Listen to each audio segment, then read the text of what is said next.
أهلا بيكم في نقاش جديد النهاردة. هنتكلم عن موضوع كلنا بنفكر فيه وبنعاني معاه، الوقت وإزاي نتعامل معاه.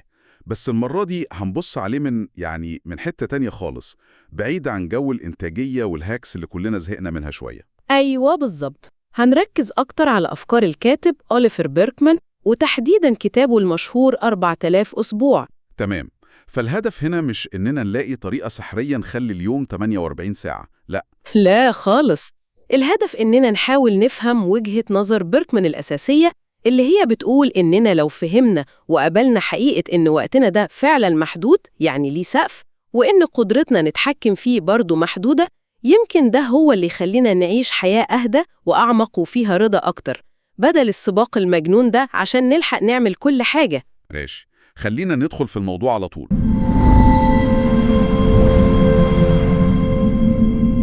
يا أهلا بيكم. طيب، النهاردة هنتكلم عن فكرة ممكن تبان غريبة جدا، ويمكن عكس كل اللي تعودنا عليه في موضوع إدارة الوقت.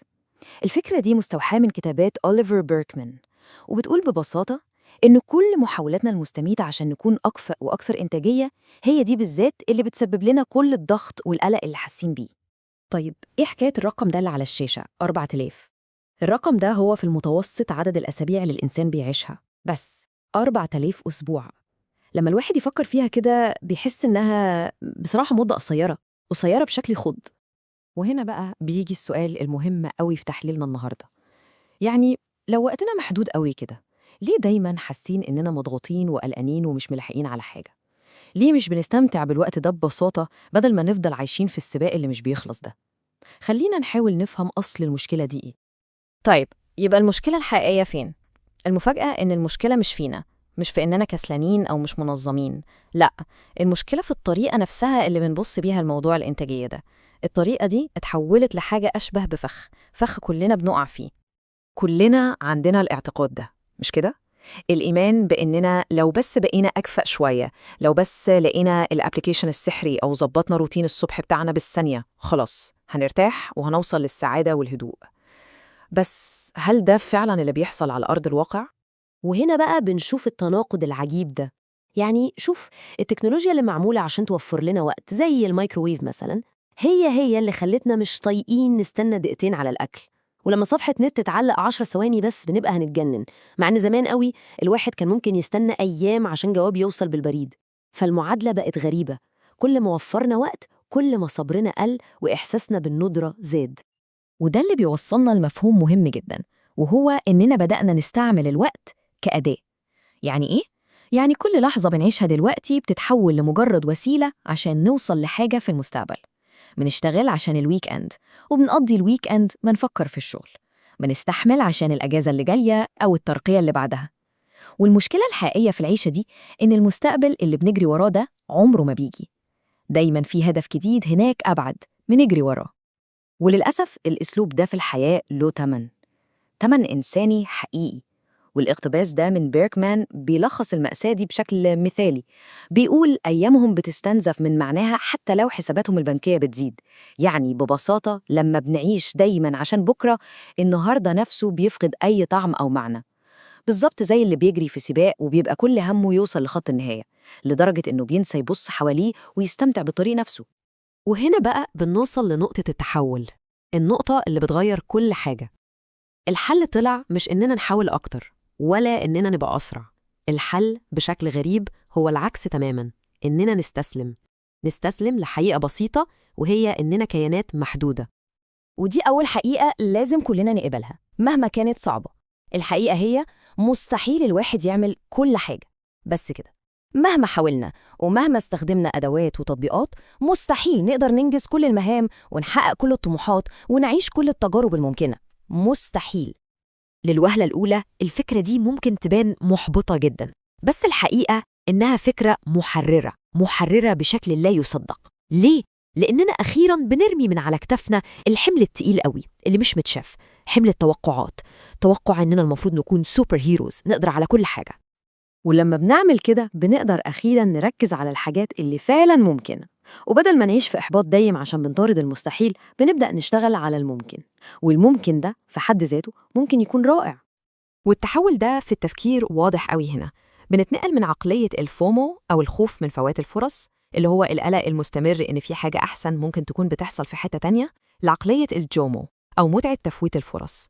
ودي بقى حالة من الرضا بتيجي لما بنختار حاجة ونعرف إن قيمتها الحقيقية جاية من إننا بوعي قررنا نتخلى عن كل الخيارات التانية عشانها.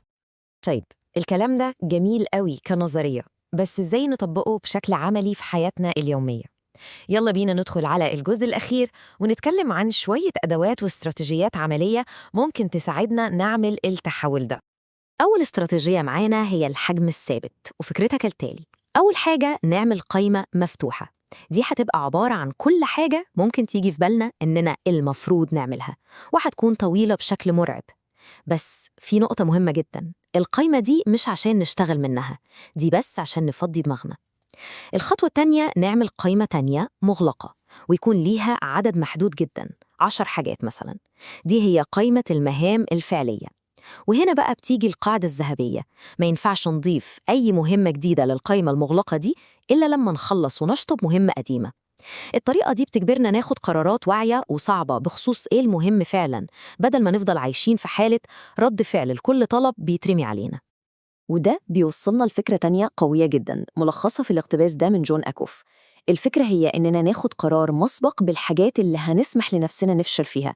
ممكن نسمي ده التقصير الاستراتيجي. يعني إيه؟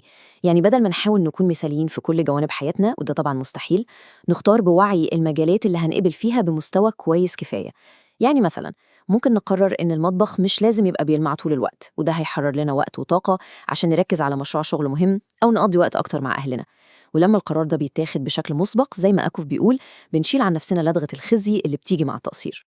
الأداة اللي جاية دي بقى ممكن تكون أغرب واحدة فيهم، لكنها يمكن تكون الأهم. في الثقافة بتاعتنا اللي بتقدس الحركة والعمل المستمر، لازم نتمرن على العكس تماماً، إننا ما نعملش أي حاجة. أيوة بالظبط كده. الفكرة كلها إننا نقاوم الرغبة الملحة في إننا نملى كل ثانية فاضية بمهمة أو بتصفح الموبايل أو بأي إلهاء. مجرد إن الواحد يقعد 5 دقايق بس مع نفسه من غير ما يعمل أي حاجة، ده تمرين قوي جدا، بيهدي الدوشة اللي جوه وبيفصلنا عن القلق، وده بيخلينا نقدر ناخد قرارات أفضل لما نرجع نتحرك تاني.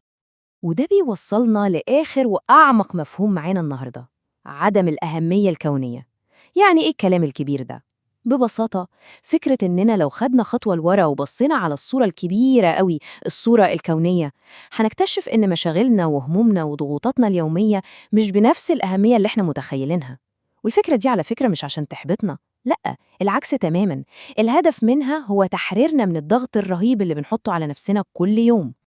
والاقتباس ده بيشرح بالظبط ليه الفكرة دي ممكن تكون محررة قوي. الضغط اللي بنحس بيه عشان نكون عظام ونسيب بصمة في الدنيا ونعمل كل حاجة صح، هو ده بالظبط الحمل التقيل. لما ندرك إن كل ده على المقياس الكوني مش مهم قوي، ده بيسمح لنا أخيراً إننا نرمي الحمل ده ونركز على الحاجات البسيطة اللي بتجيب لنا فعلاً بهجة ومعنى في حياتنا الصغيرة دي. وعشان كده هنختم بسؤال أخير نسيبه معاكم للتفكير. إيه هي الحاجة الواحدة اللي ممكن نختار إننا نفشل فيها الأسبوع ده عشان نفضي مساحة للحاجات اللي بتهمنا بجد؟ تذكروا دايماً، الاعتراف بحدودنا مش علامة ضعف أو هزيمة، دي هي الاستراتيجية الأذكى عشان نكسب الحاجات اللي ليها قيمة حقيقية في حياتنا. شكراً جداً ليكم.